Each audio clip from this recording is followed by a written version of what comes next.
Hi guys! Welcome sa aking vlog. Ngayon, isi-share ko lang sa inyo ang journey ko sa pagpa-rhinoplasty ko. Andito na ako sa Narsan Building number 3, West 4th Street, West Triangle, QC. So, dito ko napili kay Doc Saisweco magpa-rhinoplasty. So, ito yung building nila guys. Ayan, pasok na tayo sa loob. So, pagpasok ninyo, kailangan nyo lang mag-log dito sa my guard. Sulat nyo lang yung pangalan ninyo.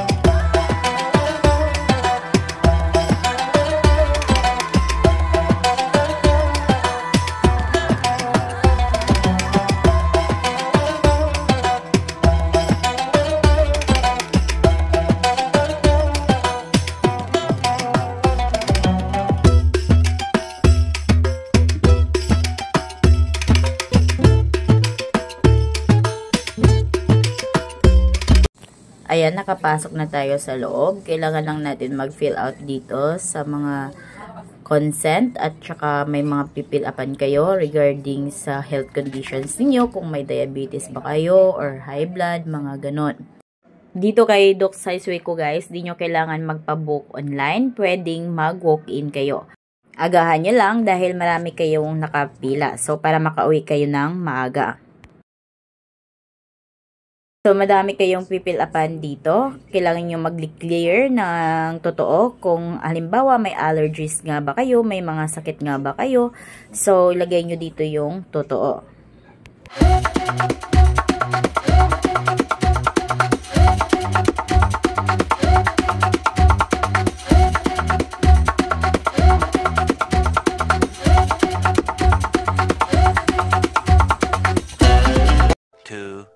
Years later.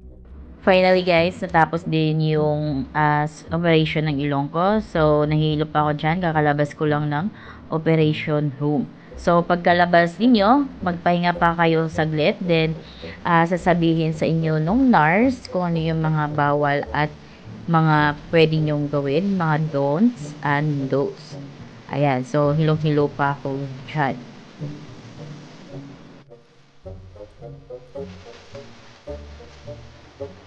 Ayan, pauwi na ako guys. So, binook lang ako ng jewelers ko ng Grab para hindi maalog yung ilong ko pag nakamotor kami. Dahil nakamotor lamang kami.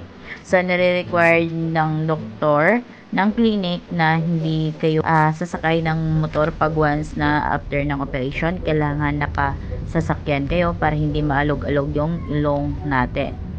Ang ginawa pala ni Doc sa ilong ko guys is Gore-Tex sa bridge. Then dito naman sa tip is nilagyan tayo ng air cartilage. So as you can see dyan, yung tinga ko is kinunan ng cartilage. Yan yung nilagay sa ilong ko. Kailangan bago ang operation is stable din yung financial ninyo dahil marami din kayong mga bibilhin na mga maintenance para sa tenga at saka sa ilong ninyo. Manood din kayo ng mga vlog about sa pagpa-rhinoplasty guys, kung ano yung mga disadvantage at mga advantage para alam niyo kung sure na ba talaga kayo or hindi kayo magsisisi sa bandang huli dahil marami na din kayong mga activities na mga bawal. Mga nagagawa nyo dati na after ng rhinoplasty ninyo is hindi na pwedeng gawin. Kung kaya pag-usipan yung maigi bago kayo magpa-rhinoplasty. Nga pala guys, after ng operation, so pagkagising ko, mga ilang minuto lang, mga 5 minutes, masakit na agad yung tenga ko at ilong ko. Kung kaya nagsabi na agad ako sa nurse na iinom na ako ng pain reliever. Pagdating sa bahay ninyo, mag-cold compress agad kayo tulad ng ginagawa ko. Dapat nakahanda na din yung mga gagamitin ninyo guys on your rhinoplasty. So, maraming mga group dyan sa Facebook page ng mga rhinoplasty group. Doon nyo malalaman lahat ng mga complete list na mga pwede nyong gagamitin sa inyong after ng inyong operation ng rhinoplasty. Lalo na yung cotton buds, alcohol, bulak at mga ganon. Then, may bibigay naman yung clinic sa inyo guys, care kit. Kaso nga lang, kailangan nyo pa din ng iba't ibang care kit na mga possible na kailanganin ninyo. So, dapat nakahanda na kayo tulad niyang pang cold compress ko. So, hindi yan kasali na binibigay ng clinic. Then, bawal din sa inyo yung mga hard food. Kailangan mga ano lang guys, mga soft food lang yung kinakain ninyo. Pwede ding mga lugaw, basta anything na pwedeng lunukin na agad. May mga sabaw-sabaw.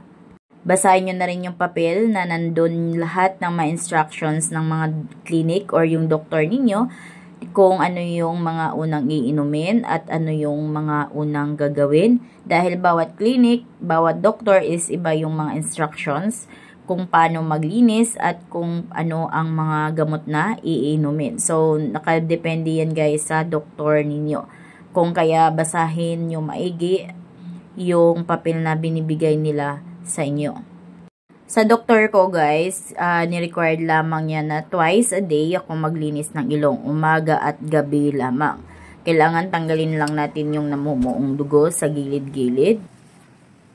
At nakakatakot din guys kasi kailangan nyo mag-spray ng nasal spray sa ilong ninyo para matanggal lahat ng mga namumuong dugo dyan.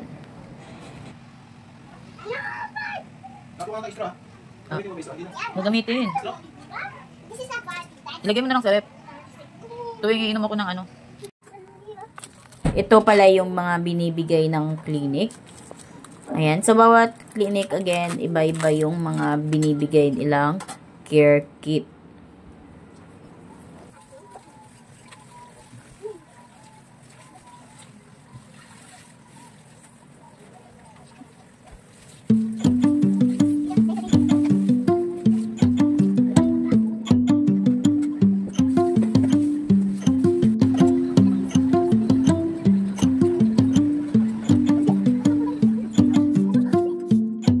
Within 1 week, so normal lamang na may mga tumutulo-tulong dugo dyan sa ilong ninyo. Kailangan nyo lang talagang tanggalin yung mga namumuong dugo para malinis at iwas sa mga infection.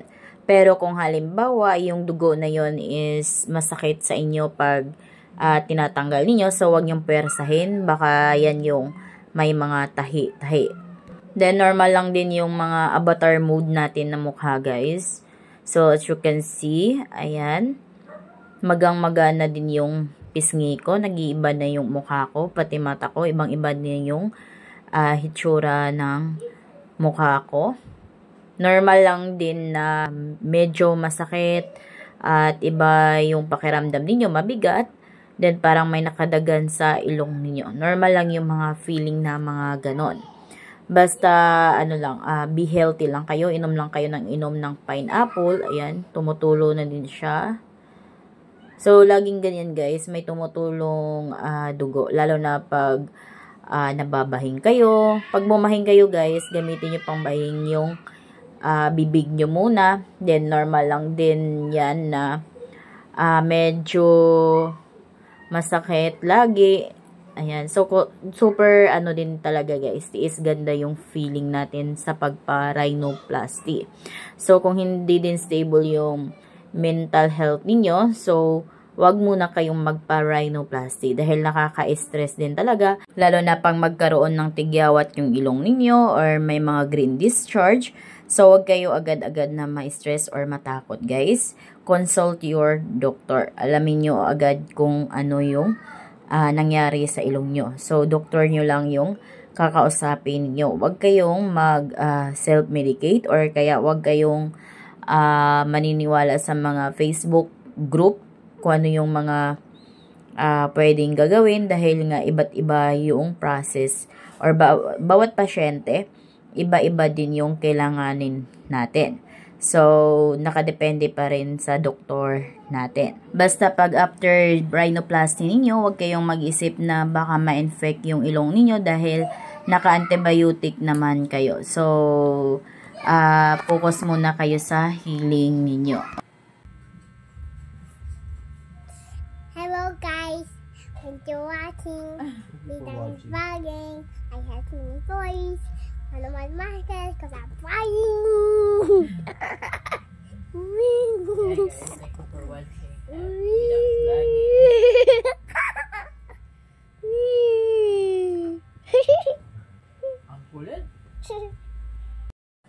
Hi guys, it's a day 3. Pangatlong araw na yung ilong ko. So, may tumutulo siyang ganyan. Konti-konti.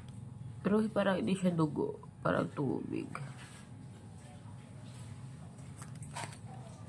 Light brown yung kulay.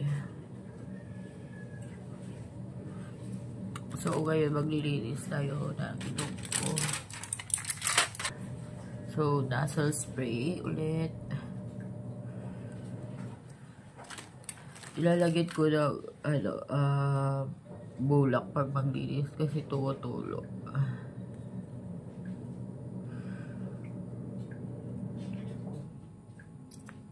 Ayan. Mama? Why are you putting that screen? Mama? Para malinis.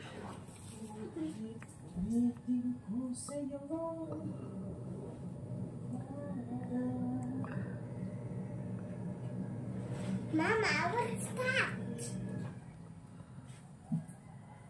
Mama, what is that? What is that? Mama, what is that? It's nasal spray. That's so cute. Yes, to clean It's so my... like So, ito sa, ano po guys, sa tenga ko, dito kinuha yung air cartilage. So, hindi na siya galawin. Yan lang. Sila na maglinis yan. After 7 days.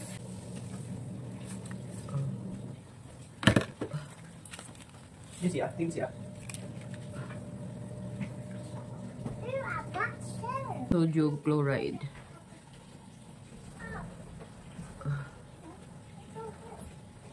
Ito yung paglinis sa loob at labas. Pagtanggal ang mga dumi-dumi, mga dugo-dugo.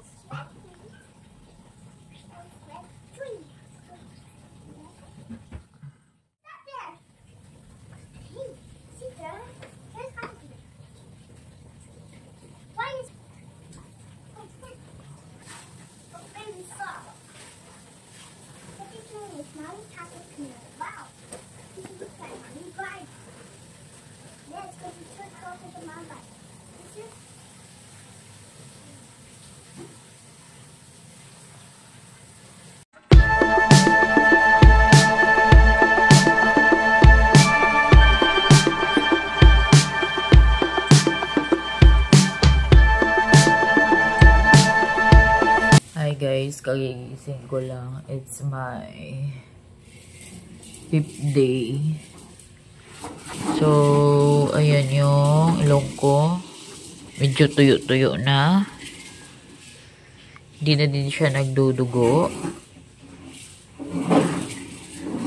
Kaso sa loob pa niyan is ano pa yung sugat niya. Basang-basa pa, hindi pa tuyo. Ayan.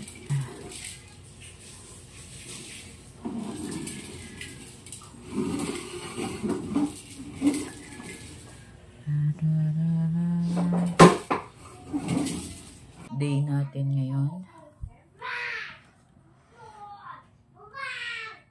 So, ganyan na yung sugat niya. Medyo tuyo na sa labas. Pero sa loob, super, fresh pa yung sugat sa loob. Ayan.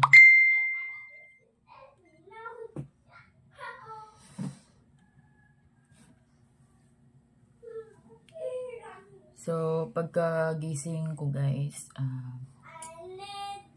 inaano ko na agad yung sugat ko. Nililinis. It's my day 7. Mamaya, papatanggal na ako ng tahi. Balik na tayo sa clinic. So, ito na yung pinaka-excited na moment natin. Dahil makikita na natin for the first time yung tsura talaga ng ilong natin. A few inches later. Ayan, nasa clinic na kami. Agang-aga nasa clinic na kami guys. Dahil excited na excited ako makita na yung hitsura talaga ng ilong ko. So, kasama ko yung jewelers ko. Ito yung waiting area naman nila. Wait lang kayo na tawagin. Sa pagpatanggal ng tahi ako kinakabahan or natatakot talaga guys. Dahil sa operation naman ng ilong ko is wala talaga akong naramdaman na sakit dahil nga tulog ako. Pero dito sa pagtanggal ng tahi guys, masabi ko talagang sobrang sakit nung tinanggal ng tahi dito sa ilong ko. Pero sa tenga ko naman is tolerable lang yung sakit. Pero nakadepende din yan guys sa pain tolerance niyo. So may mga tao kasing mababa lang din yung pain tolerance.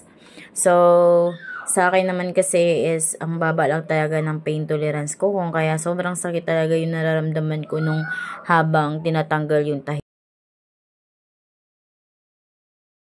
6.5 hours later.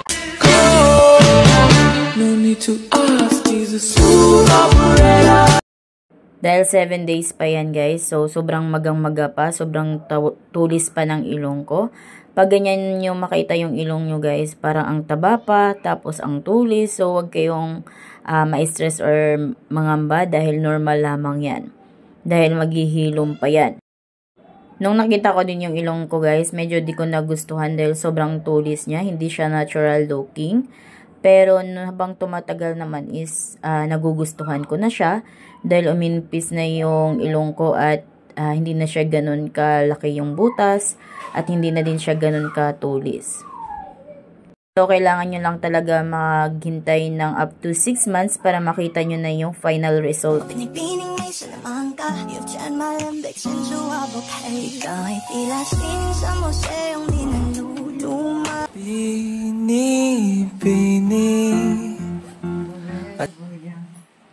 Parang ibang tao na talaga yung mukha ka palalong Bombay.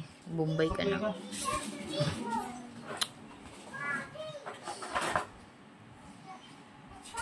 That's my rhinoplasty journey guys. So comment na kayo dyan kung ano yung mga katanungan ninyo gusto nyong malaman sa pagpa-rhinoplasty.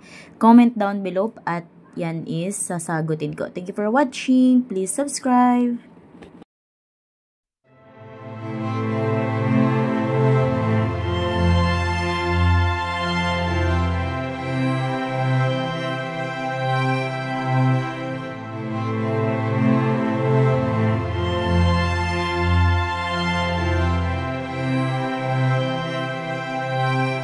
Thank you.